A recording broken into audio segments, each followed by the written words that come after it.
Muy buenas tardes, apreciados hermanos. Qué privilegio poder saludarles una vez más. Estamos acá nuevamente para continuar con el estudio del libro de Daniel y estamos felices de que estés con nosotros. Vamos a tener una oración antes de comenzar este estudio. Inclinemos el rostro, por favor. Amante Padre, te damos gracias por tu amor, por tu misericordia, por el privilegio que nos das de servirte, por el regalo de la Biblia en nuestras manos y del Espíritu Santo para poder darnos sabiduría y explicarnos estas maravillas que pueden transformar nuestras vidas, que pueden llenarnos de esperanza. Permite que así sea el mensaje de hoy, que podamos ser fortalecidos, llenos de gozo, de saber que el tiempo está cercano. Bendice a mi hermano, a mi hermana que se ha conectado. Bendíceles a ellos en sus planes, en sus hogares, en toda su vida personal y espiritual. Permite que en esta hora tu poder sanador esté sobre los enfermos de tu pueblo, también sobre los enlutados, oh Dios bendito, que en esta hora tu gracia les alcance. Quédate con nosotros y muestra tu poder en el nombre de Jesús. Amén. Mis hermanos queridos, vamos a estudiar hoy el capítulo 9 del libro de Daniel. Cuando estudiamos el capítulo anterior, el capítulo 8, veíamos que faltaban 12 años para que se cumpliese el tiempo anunciado o preanunciado por Dios como para que el cumplimiento de este exilio como disciplina al pueblo de Dios allí en Babilonia. Ahora en el capítulo 9, pues ya han pasado 9 años. Así que este capítulo 9 son 9 años después. Y así que estamos ya a 3 años de la liberación del pueblo de Dios, de la esclavitud allí en Babilonia. Si en el capítulo 8, pues Daniel tenía una preocupación, estaba un poco confundido, porque 12 años le parecía que era muy poco. Pues imagínense ahora cuando solamente faltaban 3 años. Las señales, lo que estaba ocurriendo alrededor de los judíos allí esclavizados en Babilonia, pues las señales eran gloriosas. Y ahora precisamente habían señales poderosas como la del versículo 1, por ejemplo, porque este capítulo se escribe en el año primero de Darío, hijo de Asuero, de la nación de los Medos, que vino a ser rey sobre el reino de los caldeos. Es decir, que la primera señal es que desapareció el imperio que los estaba dominando, que los había hecho cautivos en Jerusalén y los había traído acá a Babilonia en esclavitud. Y ahora pues Daniel, lleno de confusión, lleno de inquietud, de ver las señales a su alrededor, toma la decisión correcta, la que deberíamos tomar hoy nosotros. Mis hermanos, tú y yo hoy nos encontramos prácticamente en las mismas condiciones de este Hijo de Dios. Nosotros también estamos apenas a unos pocos años de que Jesús venga a buscarnos. No sé cuántos, la verdad no sé cuántos vamos a estar todavía sobre la tierra hasta que Jesús llegue, pero cuando miramos las señales, cuando vemos la degradación moral, política, social de este planeta, nos damos cuenta que como en el tiempo de Daniel, también el periodo de esclavitud en este mundo para nosotros está llegando a su fin. Y a mí realmente me da mucha tristeza, pero mucha tristeza con algunos cristianos que hoy, pues en medio de su desesperación y en medio de su confusión, pues están mirando a todos lados menos al lugar donde deben mirar. Realmente he escuchado y visto cómo cristianos suben profecías de Nostradamus, profecías de videntes y de no sé quién espirituales, que están ellos profetizando cosas y eventos. Incluso veo cómo cristianos, hijos de Dios, están manipulando y acomodando las profecías de Nostradamus para que entendamos que realmente estamos cerca. Y todo esto pues nos va a conducir hacia un error fatal. Tendríamos que tomar el ejemplo de Daniel, que también como nosotros estaba lleno de preocupaciones, lleno de dudas, lleno de inquietudes, pero vamos a ver cómo las resolvía él. Dice en el versículo 2, En el año primero de su reinado, es decir, de Darío, como ya leímos en el versículo 1, dice, yo Daniel miré atentamente en los libros el número de los años de que habló Jehová al profeta Jeremías, que habían de cumplirse las desolaciones de Jerusalén en 70 años.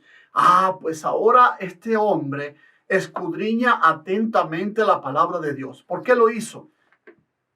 Porque en la palabra de Dios están las respuestas certeras para buscar solución, para buscar luz, para buscar verdad sobre tanta confusión, sobre tanta mentira, sobre tanta oscuridad.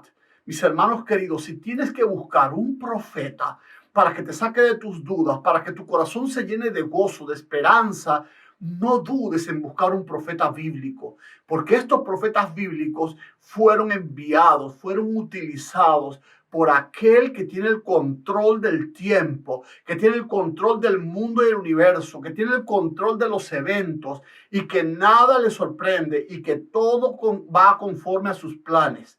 Mis hermanos amados, este hombre sabía dónde encontrar luz, este hombre sabía dónde resolver su confusión, este hombre sabía dónde encontrar un cimiento firme, donde apoyarse, para que en medio de tanta situación, en medio de tanto dolor, en medio de tanta confusión, poder hallar esperanza, gozo y seguridad, sobre todo seguridad en que Dios no ha abandonado a la raza humana, en que Dios no se ha olvidado de los suyos y que Dios sigue en control.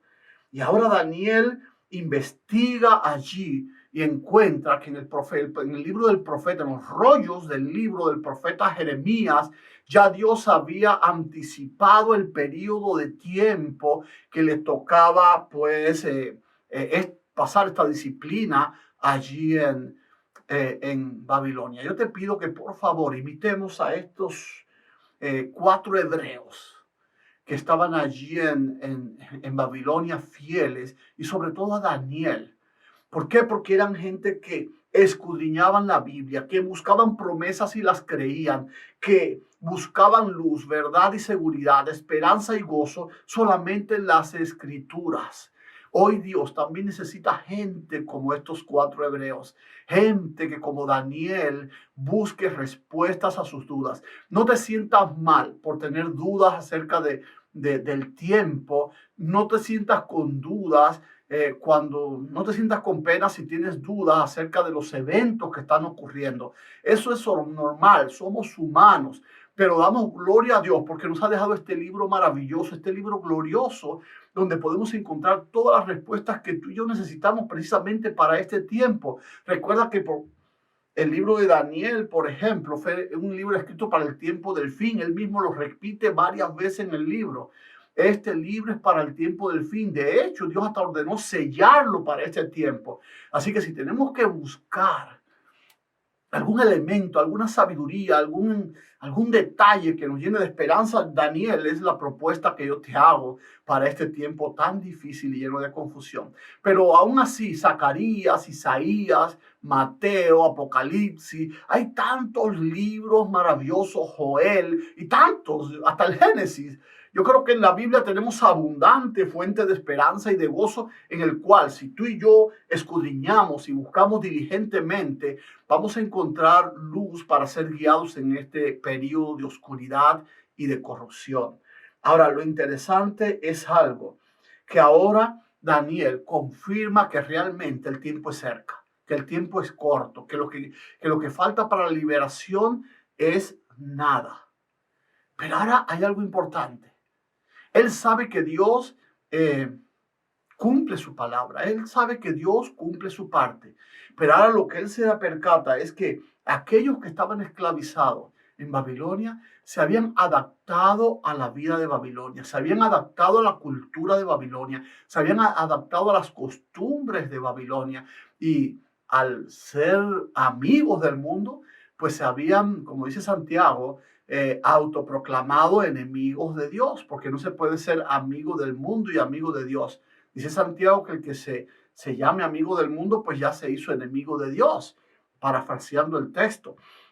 Y ahora, pues, Daniel comienza una oración de intercesión porque se da cuenta de que si algo puede afectar esta promesa es la condición misma del pueblo y no la parte divina, porque la parte divina siempre ha cumplido sus partes de los pactos.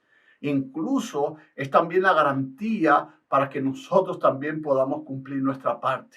Dios se encarga no solo de cumplir su palabra, sino de ayudarnos a nosotros en nuestra debilidad a cumplir la nuestra. Y ahora vemos una oración de intercesión donde Daniel reconoce la condición del pueblo. Y en el versículo 3 dice que volvió su rostro a Dios el Señor buscándole oración y ruego en ayuno, silicio y ceniza.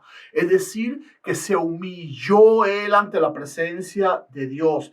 Y dice que oró y alzó su confesión, diciendo: ahora, Señor Dios grande, digno de ser temido, que guardas el pacto y la misericordia con los que te aman y guardan tus mandamientos. Y a partir del versículo 5 vemos un listado que yo he subrayado aquí en mi Biblia al comienzo de cada texto, donde no lo vamos a leer todos, pero sí vamos a ver lo más importante, que es algo que se repite. Versículo 5, por ejemplo, dice: hemos pecado. Versículo 6, hemos desobedecido. Número 7, tuya es, Señor, la justicia y nuestra es la confusión de rostro. Y en el 8 insiste: oh Jehová, nuestra es la confusión. Sigue en el versículo 10, y no obedecimos a la voz de Jehová nuestro Dios. Versículo 11, todo Israel traspasó tu ley apartándose para no obedecer. Mis hermanos queridos, son declaraciones fuertes. Hay dos detalles importantes aquí que yo quiero resaltar sobre esta oración. En primer lugar, que en esta intercesión que está haciendo Daniel, él no hace como otros profetas que señalan al pueblo, que regañan al pueblo, sino que él, aunque la Biblia no registra pecado a este hombre, claro que era pecador, por cierto, pero la Biblia no registra pecado, pero aún así él se incluye como el máximo de todos los pecadores. Me gusta como también Pablo, cuando va a hablar acerca de una iglesia pecadora, de alguna congregación que ha tenido dificultad, él se pone como el primero de los pecadores. Y esta es la primera señal de humildad del que va a interceder. Porque el que va a interceder, hoy veo mucha gente, apostólicos y no sé cuántos, que se atreven a pararse delante de Dios a exigirle, cuando la verdadera postura es esta: aunque no estés tú en los pecados que están dañando a este mundo, pero sí reconocerte como uno de ellos y entonces pedir por ellos. La preocupación de Daniel era básicamente la santa ciudad y el pueblo. ¿Qué va a pasar? ¿Vas a liberar a tu pueblo? ¿Vas a reconstruir la ciudad? Pero lo que más me impacta es el versículo 11. Todo Israel traspasó tu ley apartándose para no obedecer. ¿Cuánto del pueblo de Dios estaba desobedeciendo en medio de la confusión, en medio de la corrupción? Todo. Y yo tengo miedo, te lo confieso, yo tengo miedo. Porque yo no puedo ver el pecado de nadie, ni estoy aquí para juzgar a nadie.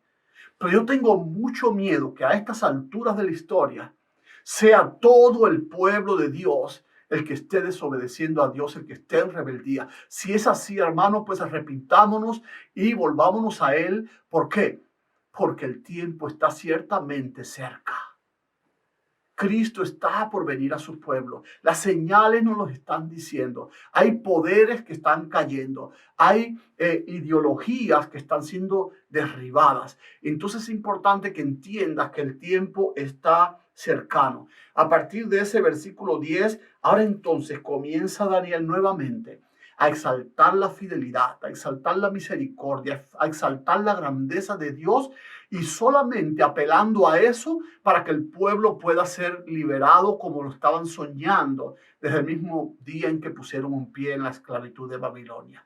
Ahora Daniel apela a ese Dios que él sabía que iba a cumplir su parte. Estaba suplicándole que por favor, que no tuviera en cuenta sus pecados, que aceptara su intercesión, su arrepentimiento, para que pudiesen ver sus ojos la liberación que Jehová había prometido. En otro lugar, también Moisés, por ejemplo, en la intercesión que hizo por el pueblo rebelde, dijo: por amor de tu nombre, ¿qué dirán los enemigos tuyos y de tu pueblo si ven que tú los desamparas ahora, si tú los matas en el desierto? Pues ahora Daniel empieza a aplicar también ese mismo plan, exaltando a Dios, reconociendo que Dios no debe ser manchado, que debe cumplir lo que prometió, aun cuando ellos realmente no estuvieron a la altura. Mis hermanos queridos, hay una cosa que me impacta en el capítulo 9, y es que dice el versículo 20, aún estaba hablando y orando y confesando mi pecado y el pecado de mi pueblo Israel, y derramaba mi ruego delante de Jehová mi Dios, por el monte santo de mi Dios. Aún estaba hablando en oración cuando el varón Gabriel, a quien había visto en la visión al principio volando con presteza, vino a mí como a la hora del sacrificio de la tarde. Y me hizo entender y habló conmigo diciendo, Daniel, ahora he salido para darte sabiduría y entendimiento. Al principio de tu ruego fue dada la orden y yo he venido para enseñártela, porque tú eres muy amado en el entiende pues la orden y entiende la visión. Es decir, que ahora vemos a un Daniel. Yo no sé si ustedes recuerdan cuando estudiamos el capítulo 1 de Daniel, que parecía que Daniel mientras más oraba, peores cosas venían y parecía como que Dios se había vuelto sordo para su hijo, se había vuelto sordo para su pueblo. Pero ahora vemos a un Daniel que por no haberse contaminado, que por haberse mantenido puro ante los ojos de Dios, que por haberse mantenido fiel en medio de tanta corrupción, ahora encontramos a un Daniel que cae de rodillas y no ha terminado su oración y la respuesta está ahí. El ángel es enviado en cuanto comienza incluso a orar. ¿Te das cuenta de lo que se puede lograr con la oración, pero sobre todo con la fidelidad, con apartarnos de la corrupción? Hoy tú y yo también estamos en una encrucijada. Estamos orando por amigos, por familiares y estos pues no mejoran. Estamos orando por la sanidad de este país y de este planeta, pero la condición no mejora. Parecía que ya esta epidemia se iba, pues está retomando nuevas fuerzas. Entonces parece como que Dios se ha vuelto sordo. Pero más bien deberíamos nosotros revisar nuestra condición, revisar nuestras impurezas, decidir apartarnos de todo corazón de la contaminación para que también ocurra como ocurrió con Daniel. Daniel ahora se presenta ante Dios, se humilla ante Dios y no ha terminado su oración y ya Dios le ha enviado un ángel para que este ángel resuelva los problemas y las necesidades que tiene su siervo. Eso también puede pasar contigo y conmigo en este tiempo. Pero solo Dios necesita ver cómo tú y yo decidimos apartarnos de la contaminación, decidimos apartarnos del pecado, decidimos volvernos a Dios en obediencia. Y entonces Dios aceptará nuestra intercesión, escuchará nuestras oraciones y nos sostendrá en el tiempo de la prueba. Ahora, lo interesante de esta historia es que ahora viene este ángel, el ángel Gabriel, que significa el que es fuerte, es el ángel que hoy ocupa el lugar que dejó vacío el traidor, el sucio de Lucifer. Y ahora viene el más elevado de los ángeles y se presenta enviado por Dios para darle solución a los problemas que estaba atravesando, las confusiones por las que estaba atravesando Daniel. Ciertamente en el capítulo anterior, si recordamos, Daniel había terminado en unas condiciones de enfermedad, de confusión, de tristeza, de depresión horrible, aunque siguió sirviendo en su servicio, que tenía que cumplir sus obligaciones, pero estaba muy afectado. Y entonces ahora vemos cómo este ángel viene a resolver las dudas. Y ahora dice allí el ángel en el versículo 24, 70 semanas están determinadas sobre tu pueblo y sobre tu santa ciudad para terminar la prevaricación y poner fin al pecado y expiar la iniquidad, para traer la justicia perdurable y sellar la visión y la profecía y ungir al santo de los santos. ¡Wow! Tremendo. Daniel, que estaba preocupado únicamente por la condición de su pueblo y la condición de la reconstrucción de la ciudad y el restablecimiento del culto al verdadero Dios en el lugar sagrado de Jerusalén, ahora se le da más información de la que este hombre pidió. Entonces, mis hermanos, ahora viene el ángel y le dice a Daniel, mira Daniel, no solo te voy a hablar de tu santa ciudad, no solo te voy a hablar del pueblo santo de Dios, sino que te voy a decir algo de la visión que tú no entendiste en el capítulo anterior, de los 2300 tardes y mañanas, y luego será purificado el santuario. Vamos a cortar, vamos a determinar 70 semanas de ellas dedicadas a los judíos. Será un tiempo de gracia para los judíos, en los cuales se podrá restaurar la ciudad, el muro y también el santuario.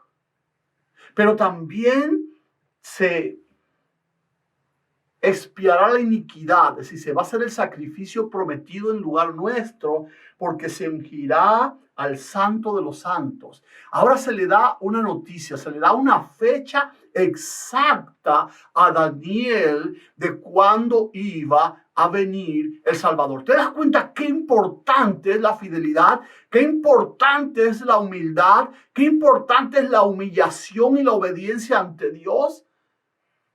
Se le dio la fecha, mis hermanos, de cuándo iba a venir el Salvador por primera vez. Y ahora estamos preocupados nosotros. ¿Quién puede saber la fecha? Pues cualquiera que quiera ser fiel, pues Dios les revelará todos los secretos. Pero necesitamos vivir a esa altura que vivió Daniel, a esa altura espiritual de comunión, de obediencia, de respeto, de humildad. Y ahora dice allí en el versículo 25, sabe pues y entiende que desde la salida de la orden para restaurar y edificar a Jerusalén hasta el Mesías príncipe, habrá 7 semanas y 62 semanas y se volverá a edificar la plaza, el muro en tiempos angustiosos. Cuando leemos el libro de Esdras y Nehemías, nos damos cuenta que esto se cumplió con precisión de reloj. Si a mí me permitieran hacer algún cambio en la Biblia, el único cambio que yo haría es que pondría detrás del libro de Daniel a los libros de Esdras y Nehemías, porque el libro de Esdras y Nehemías es una clarificación histórica de lo que está profetizado y se le había profetizado anteriormente, algunos años antes a Daniel. Y ahora se dice perfectamente que habrá 7 semanas y 62 semanas, es decir, van a verse estas 69 semanas que son parte de las 70 semanas, donde en estas 69 semanas se iba a reconstruir el muro, la ciudad y el santuario, y se iba a restablecer la adoración. Y ahora dice acá, versículo 26, y después de las 62 semanas se le quitará la vida al Mesías, mas no por sí. Y el pueblo de un príncipe que ha de venir destruirá a la ciudad y el santuario, y su fin será con inundación, y hasta el fin de la guerra durarán las devastaciones. Es decir, que este está fuera de las 69 semanas, así que es parte de la semana que sigue, de la semana 70. Dice el versículo 22 para confirmarlo. 27, disculpen. Y por otra semana confirmará el pacto con muchos, hablando de lo mismo, de quitarle la vida al Mesías como sacrificio por nuestros pecados. Y hará cesar el sacrificio y la ofrenda. Después, con la muchedumbre de las abominaciones, vendrá el desolador hasta que venga la consumación y lo que está determinado se derrame sobre el desolador. Bueno, pues déjame decirte que esta orden se escribió en el día 10 del mes séptimo del año 457. Hay algo interesante. Hay muchas personas que están en confusión porque aparecen un grupo de fechas, de supuestas órdenes que se dieron de reconstrucción. Por ejemplo, Darío en el año 539 firmó una ley. Ciro en el año 520 firma una segunda ley. Y Artajerje firma una tercera ley allí en el 457, en el mes séptimo, como se ha comprobado históricamente. Entonces, ¿por qué los adventistas toman como punto de referencia el 457? Por eso es que le decía que es importante, pues, revisar el libro de Esdras, porque allí se dan muchísimos detalles. Por ejemplo, el el mandato de Esdras, de Artajerjes, en el 457 a.C., tenía varias características que lo hacían superior a los primeros edictos dados por los reyes anteriores, Ciro y Darío.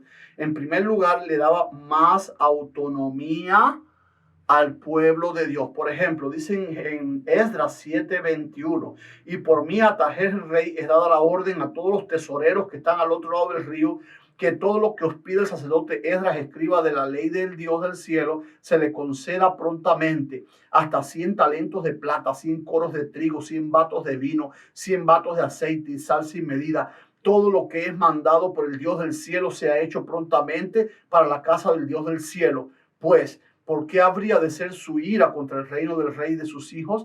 Y ahora, no solo él pone los recursos del imperio al alcance y bajo la autoridad de Esdras, sino que dice en el versículo 25, tú, Esdras, conforme a la sabiduría que tienes de tu Dios, pon jueces y gobernadores que gobiernen a todo el pueblo que está del otro lado del río, a todos los que conocen las leyes de tu Dios, y al que no las conoce las enseñarás. Y cualquiera que no cumpliese la ley de tu Dios y la ley del rey, sea juzgado prontamente, sea muerte, a destierro, a pena de multa o prisión. Es decir, que ahora la provincia de Jerusalén iba a tener también autonomía en cuanto a la justicia. No se iban a regir por las leyes del imperio, sino por sus leyes de Dios, de ese pueblo.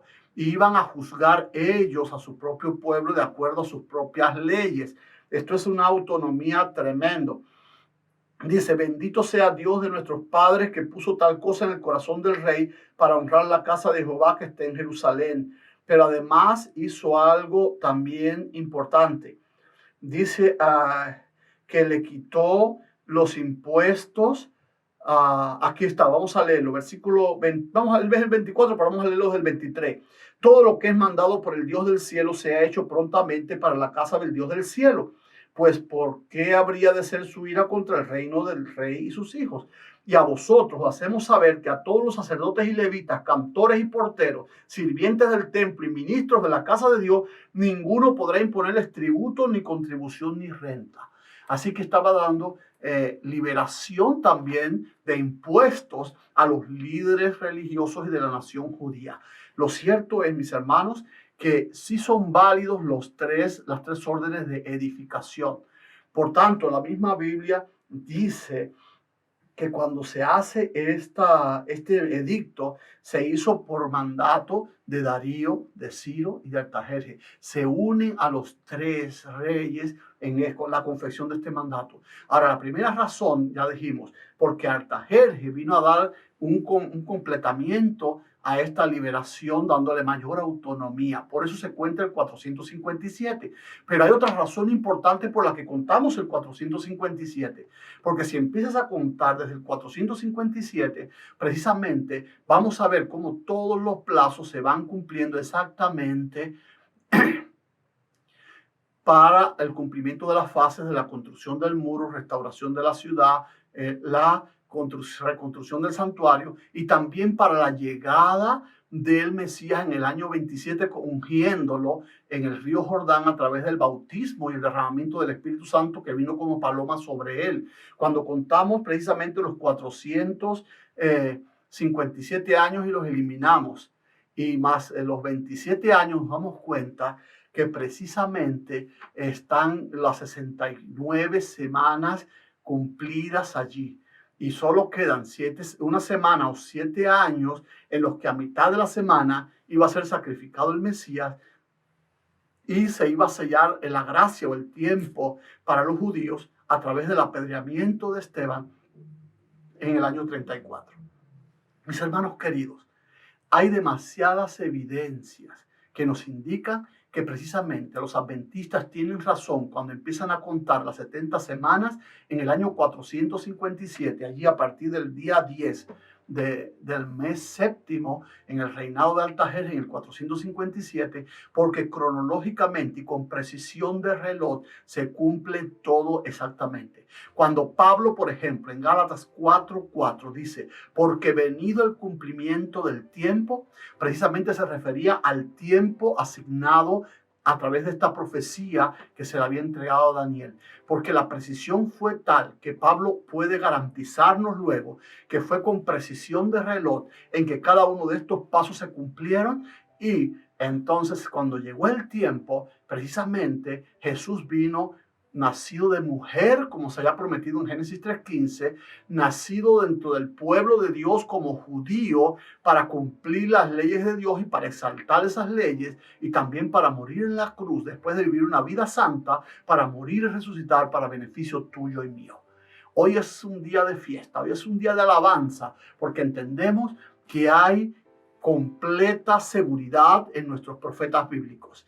Mis hermanos, no hay que ir a Nostradamus, no hay que ir a los periódicos, no hay que ir a los noticieros, no hay que ir a la internet. Nuestra Biblia es suficiente para guiarnos certeramente en este tiempo difícil. Y el libro de Daniel es un instrumento poderoso para guiarnos y para conducirnos por la senda de la seguridad, de la luz y de la verdad eterna. Dios les bendiga en esta noche. Que Dios te permita que a través de este estudio de hoy podamos abrazar la verdad y seguirla, confiado en que el Señor nos guía certeramente hacia nuestra herencia, el reino eterno que estamos por recibir. Dios te bendiga. Vamos a orar. Padre eterno, te damos gracias por tu amor, por tu misericordia, por el privilegio que tenemos de servirte. Gracias, Señor, porque en esta noche hemos visto a través de tu palabra cómo se puede confiar en ella, cómo tú tienes el control de todos los eventos. Permite que en esta hora nosotros también nos volvamos a la Biblia arrepentidos y busquemos sanidad para nuestros pecados y perdón a través de nuestro arrepentimiento, para que encontremos la salvación que necesitamos en estos tiempos tan difíciles de confusión y de corrupción. Te pido una vez más por los enfermos, de manera especial te pido por Eliel Bartolón, por el pastor Demetrio, por Arturo Valdés, y también por el resto de los enfermos. Padre, que tu mano de sanidad pase sobre ellos para restaurarles, que tu mano de poder consuele a los afligidos por el luto y le llenes el corazón de esperanza y paz. En el nombre de Jesús. Amén.